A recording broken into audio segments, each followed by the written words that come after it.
Case 1. Kenneth Copeland.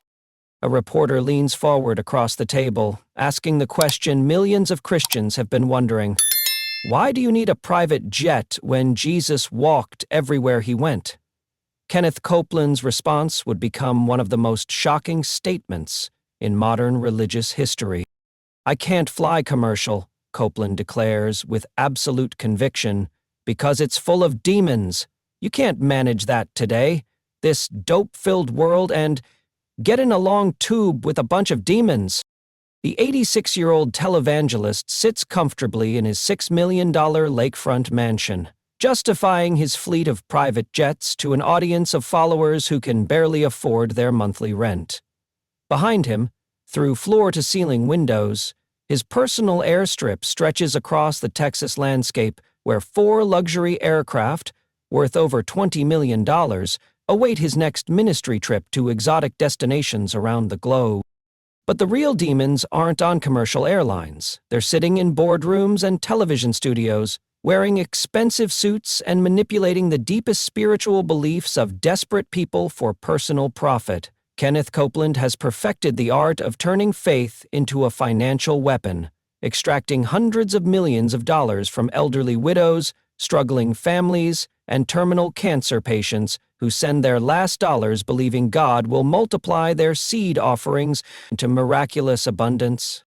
This man has built a $300 million empire by weaponizing faith itself, transforming the sacred act of giving into a sophisticated psychological manipulation that would make casino operators jealous.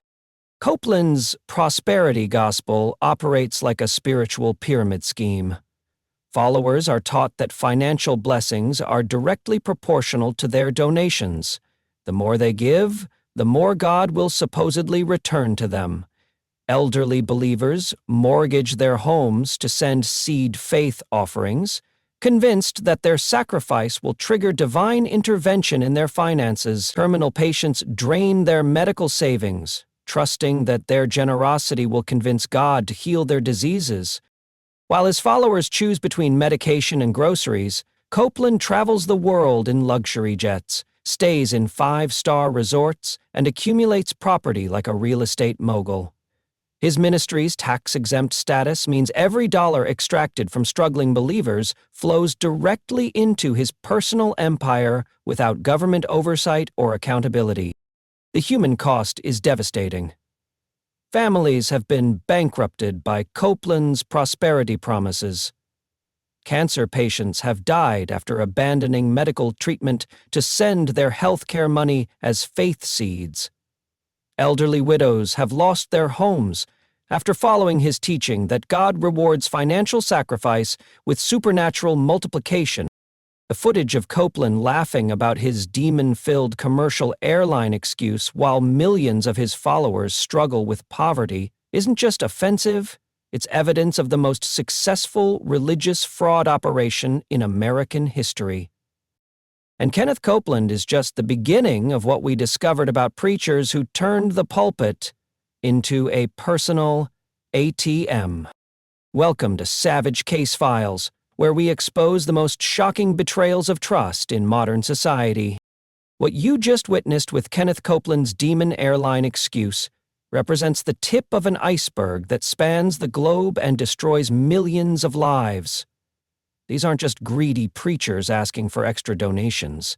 These are sophisticated psychological manipulators who have weaponized the most sacred human emotions to build personal empires worth hundreds of millions of dollars. If you're fascinated by true crime documentaries that expose corruption at the highest levels, you need to subscribe to Savage Case Files right now. Case 2. Creflo Dollar. Creflo Dollar's name proved to be prophetic in the most disturbing way possible. The Atlanta-based preacher built his World Changers Church International into a global empire, but it was his 2015 fundraising campaign that exposed the breathtaking audacity of modern prosperity gospel fraud. Dollar didn't just ask his followers for money. He demanded they fund a $65 million Gulfstream G650 luxury jet, claiming it was essential for the work of the ministry. His fundraising letter explained that their current aircraft was old and tired, creating safety concerns that prevented him from spreading the gospel effectively. The request wasn't presented as a luxury purchase, but as a divine necessity that required immediate financial sacrifice from his congregation. The campaign targeted 200,000 ministry supporters worldwide, asking each person to contribute at least $300 toward what Dollar called Project G650. His ministry's website featured detailed specifications of the luxury aircraft, including its ability to fly non-stop for 13 hours and accommodate up to 18 passengers in supreme comfort. While his followers struggled with unemployment and medical bills, Dollar was essentially asking them to fund a flying palace. The public backlash was immediate and devastating. Media outlets across the country highlighted the obscene contrast between Dollar's luxury demands and the financial struggles of his predominantly African-American congregation. Critics pointed out that $65 million could fund hundreds of homeless shelters, medical clinics, or educational programs that would actually serve the communities that supported his ministry.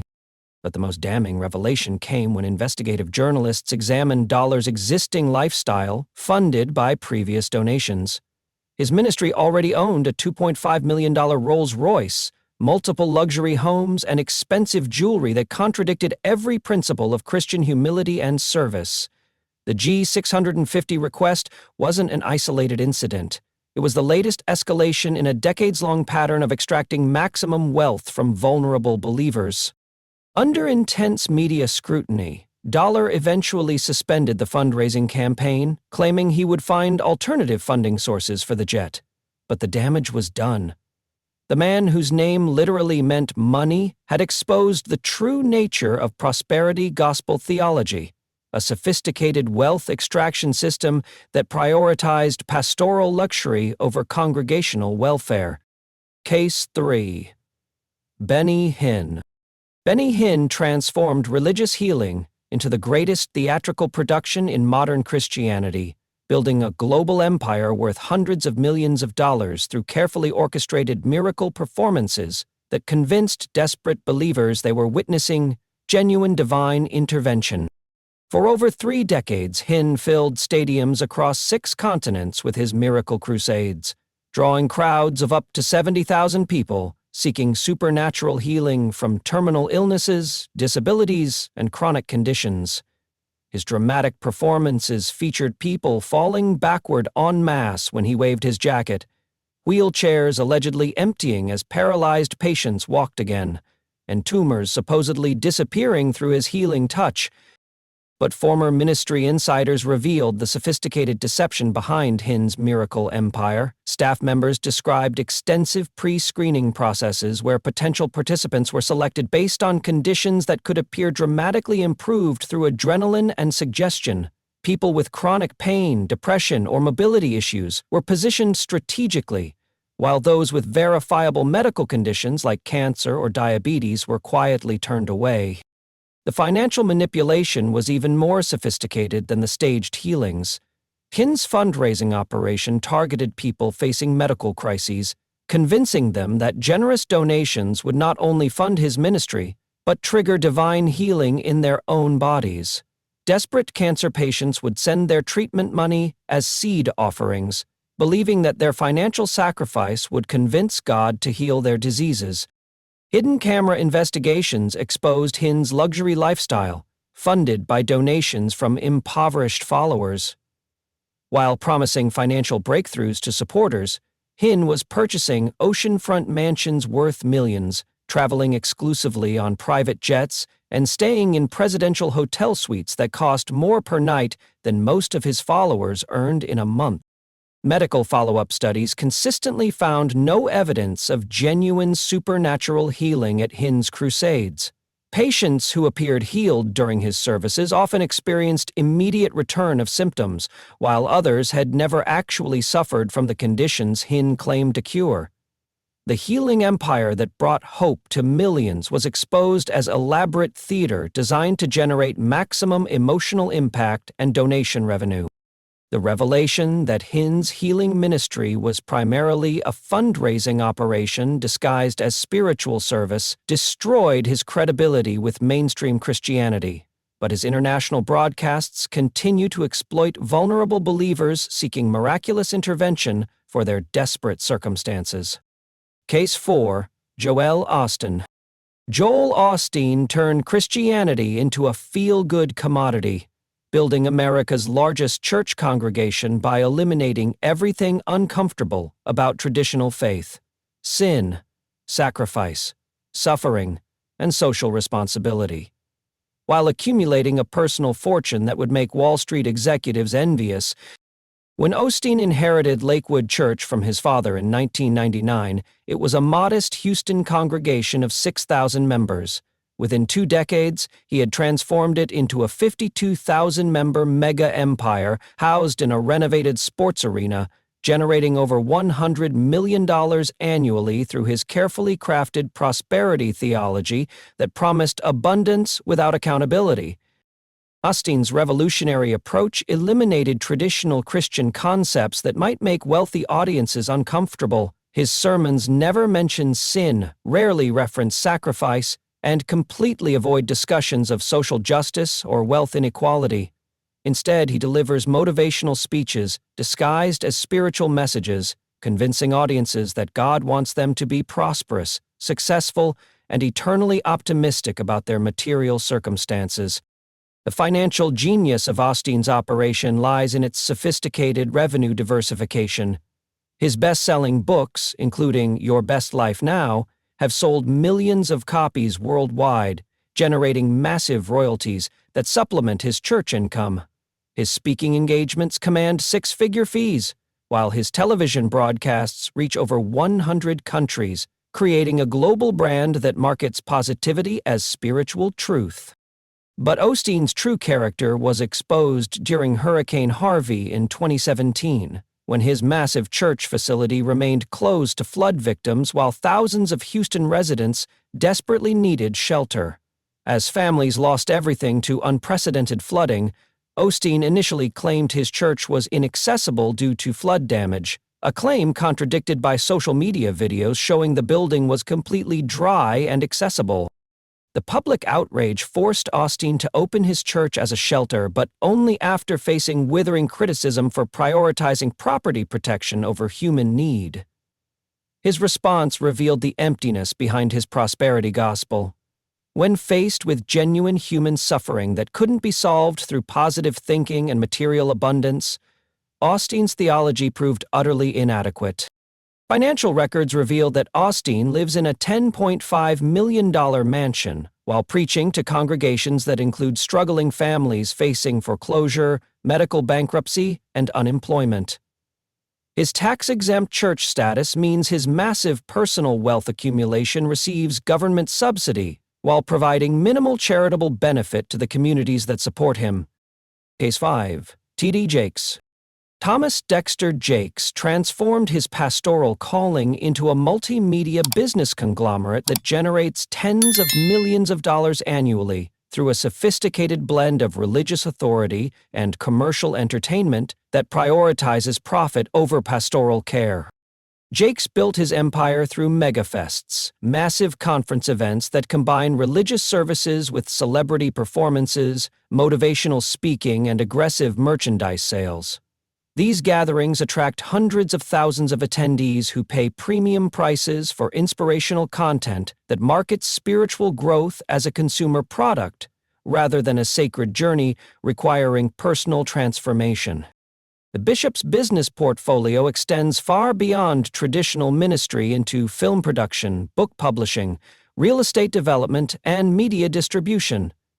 His TDJ Enterprises operates like a Fortune 500 company, with Jakes serving as CEO of an operation that monetizes every aspect of his religious brand through carefully coordinated commercial ventures. Jakes's film productions, including Woman Thou Art Loosed and Jumping the Broom, generate millions in revenue, while promoting prosperity gospel themes that encourage audiences to view material success as evidence of divine favor. His publishing deals produce best-selling books that package spiritual advice as self-help commodities, creating multiple income streams that leverage his religious authority for commercial gain. The most disturbing aspect of Jakes' empire is how it exploits the traditional African-American church community that formed his original base. His conferences and products are priced far beyond the reach of most working-class believers, creating a two-tiered Christianity where access to spiritual guidance depends on economic status rather than spiritual need. Financial analysis reveals that Jakes' personal wealth accumulation far exceeds what could be justified through legitimate pastoral compensation. His luxury lifestyle, including expensive vehicles, designer clothing, and premium real estate, is funded through business ventures that use his religious platform to generate commercial success while providing minimal direct benefit to the communities that support his ministry. The transformation of T.D. Jakes, from pastor to entertainment mogul, represents the complete commercialization of religious authority, where spiritual guidance becomes a branded product and pastoral care becomes a profitable service industry that prioritizes revenue generation over genuine spiritual development. Case 6. Paula White. Paula White transformed personal trauma into political power, becoming the first official spiritual advisor to a sitting U.S. president, while building a prosperity gospel empire that exploited both religious faith and political influence for massive personal gain. White's rise from a broken childhood in Mississippi to the highest levels of American political power reads like a calculated manipulation of every vulnerability in modern Christianity. After surviving abuse and poverty, she discovered that her personal story of overcoming adversity could be packaged as prosperity gospel theology, convincing desperate believers that financial donations would trigger their own miraculous transformations. Her breakthrough came through strategic alliance building with influential political figures, positioning herself as a spiritual authority who could deliver evangelical votes in exchange for political access. This relationship reached its pinnacle when she became the first pastor to hold an official White House position, serving as spiritual advisor while maintaining her lucrative ministry operations. White's prosperity gospel teachings became increasingly brazen as her political influence grew. She instructed followers to send first fruits offerings, their entire first month's salary of each year, directly to her ministry, claiming this sacrifice would unlock supernatural financial abundance.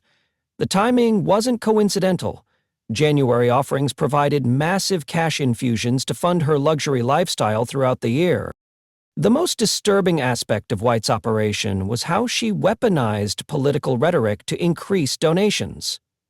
During election periods, she would claim that financial contributions to her ministry were acts of patriotism that would secure divine blessing for America.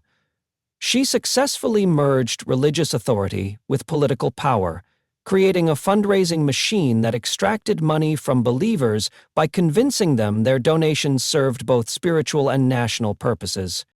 Investigative reporting revealed the staggering contrast between White's luxury lifestyle and the financial struggles of her predominantly working-class congregation.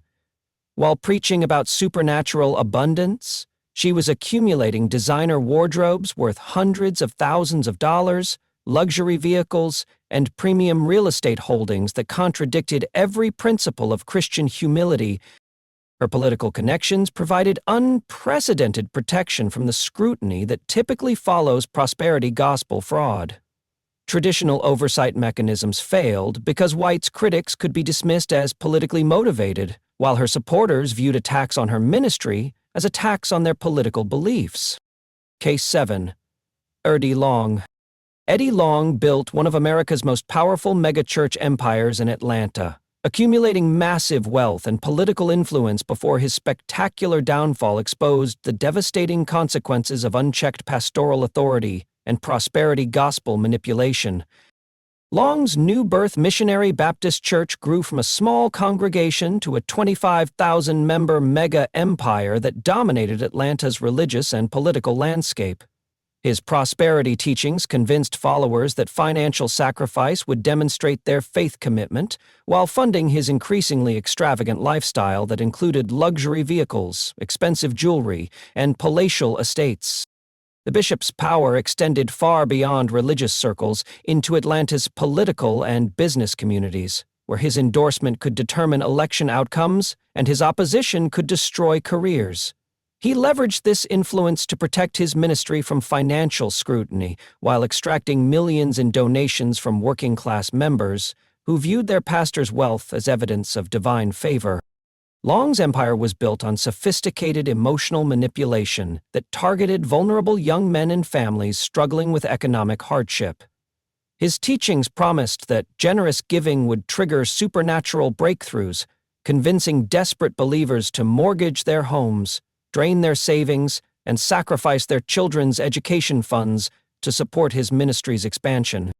But Long's carefully constructed image collapsed when multiple young men came forward with allegations of sexual manipulation and abuse of pastoral authority.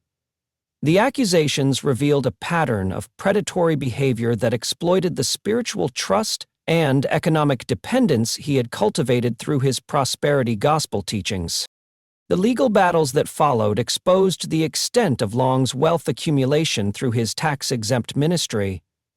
Court documents revealed luxury spending that included custom-tailored suits worth thousands of dollars, jewelry collections, and real estate holdings that generated millions in personal wealth, while his congregation struggled with poverty and unemployment.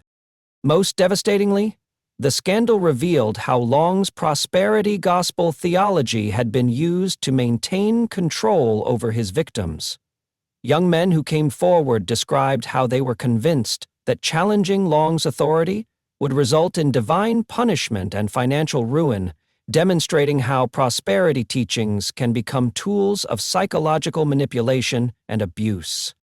Long's death in 2017 ended his legal troubles, but left behind a shattered congregation and a legacy that exposed the dangerous combination of unchecked religious authority, prosperity gospel manipulation, and the exploitation of vulnerable believers seeking spiritual guidance and economic hope. Case 8. Jim Bakker. Jim Bakker's story reads like a masterclass in religious fraud, federal conviction, and shameless reinvention that proves how prosperity gospel predators can exploit desperate believers even after being exposed as criminals.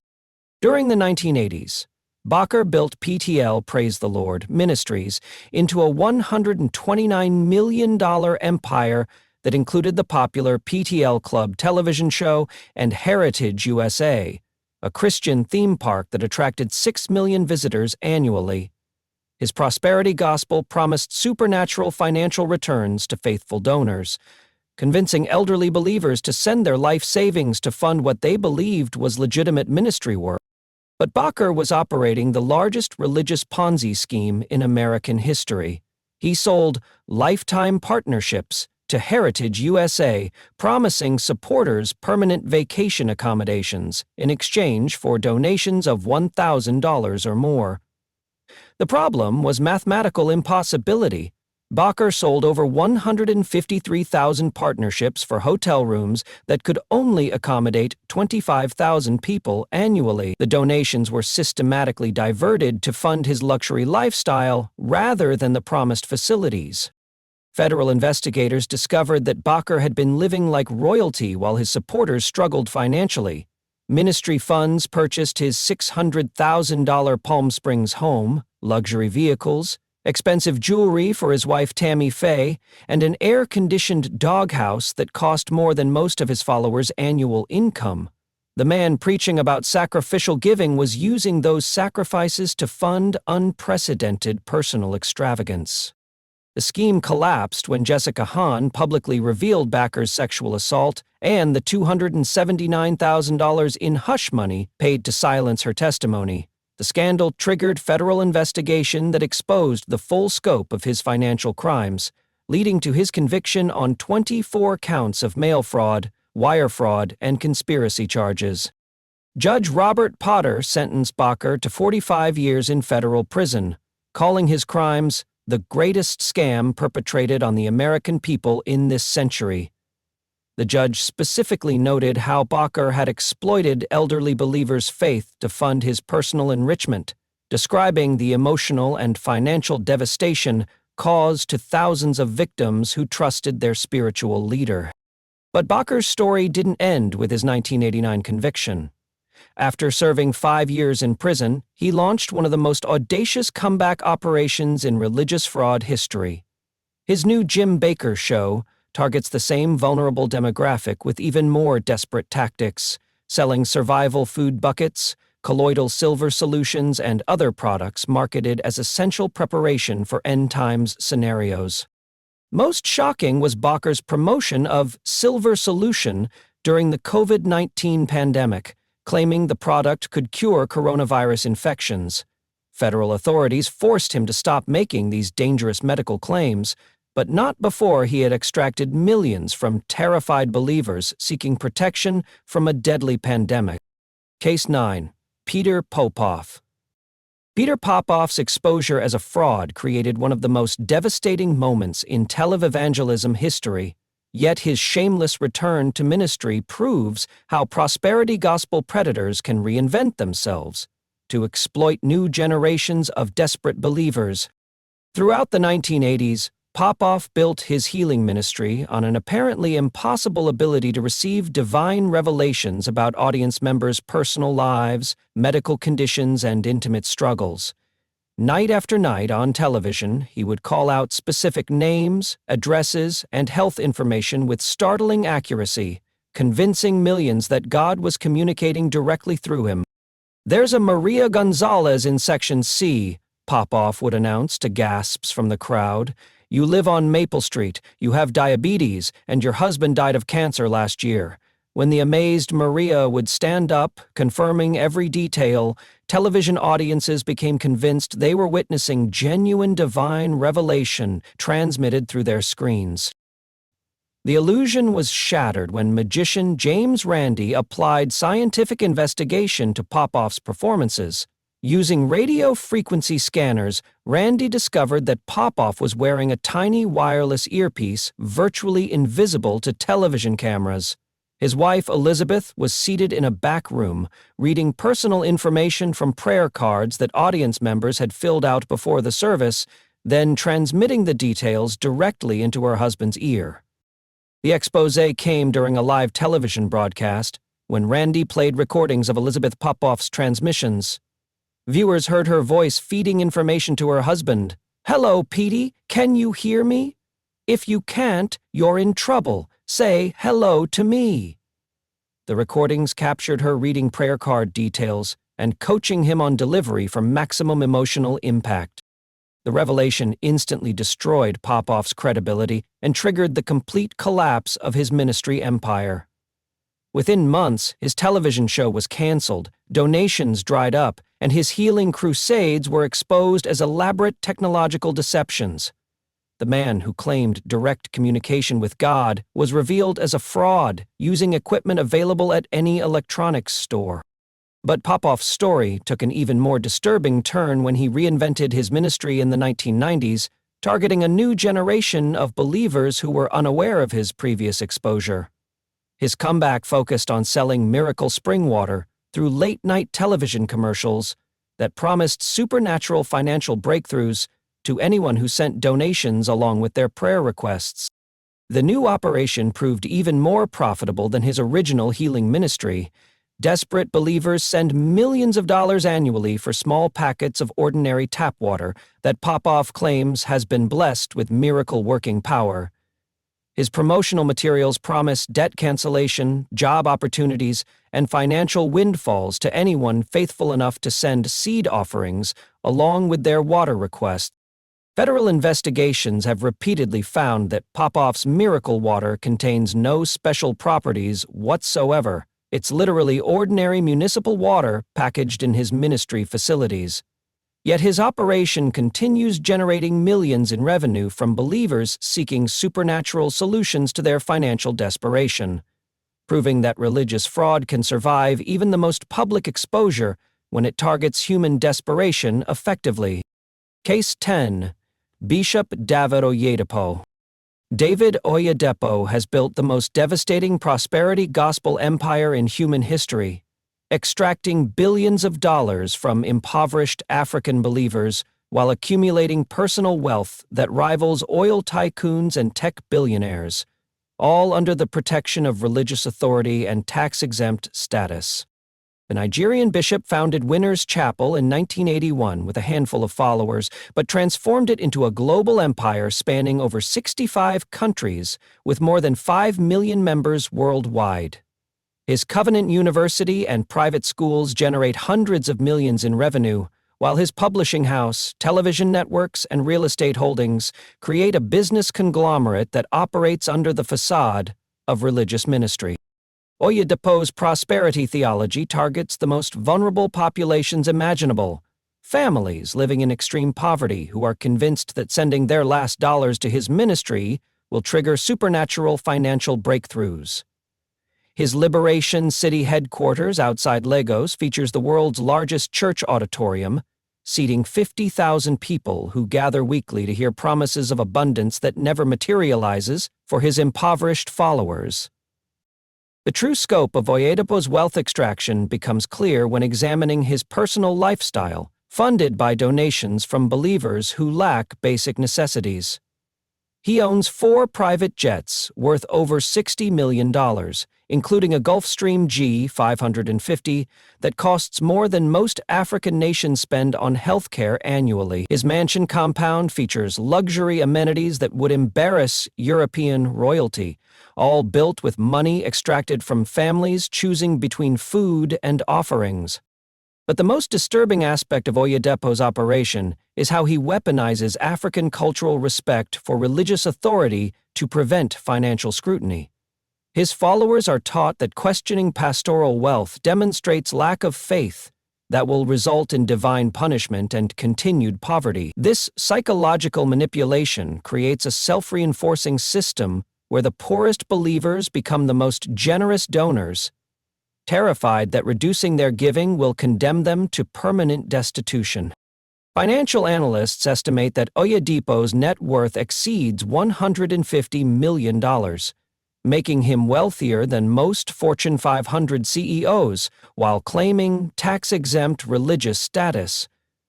His business empire includes banking interests, oil investments, and real estate holdings that generate massive returns while providing minimal charitable benefit to the communities that fund his operations. The human cost of Oyedepo's prosperity gospel is staggering across Africa and beyond. Families have sold their homes to send seed offerings that never produced promised returns. Parents have sacrificed their children's education funds, believing that generous giving would create supernatural opportunities. Medical patients have abandoned treatment to send their healthcare money as faith investments that resulted in preventable deaths rather than divine healing. Oyedepo's influence extends far beyond Nigeria through his network of affiliate churches that replicate his prosperity model across developing nations. His teaching materials and conferences train local pastors in sophisticated wealth extraction techniques disguised as spiritual principles, creating a pyramid structure that funnels donations from the world's poorest believers to the top of his organization. The bishop's annual Shiloh Conference attracts hundreds of thousands of believers who pay significant fees to attend events where Oyedepo promises breakthrough moments that require immediate financial sacrifice. These gatherings operate like massive fundraising operations using emotional manipulation and group psychology to extract maximum donations from desperate attendees seeking miraculous intervention in their circumstances. Most tragically, Oyedepo's success has inspired countless imitators across Africa who replicate his model with even less accountability and greater exploitation of vulnerable believers. His prosperity empire has created a template for religious fraud that continues spreading across developing nations, leaving millions of families financially devastated, while enriching a small network of prosperity gospel predators who have turned sacred trust into personal profit. The contrast between Oyedepo's billionaire lifestyle and the extreme poverty of his followers represents the ultimate betrayal of religious authority, yet his empire continues expanding because desperate believers cling to prosperity promises as their only hope for escaping the economic desperation that his own teachings help perpetuate.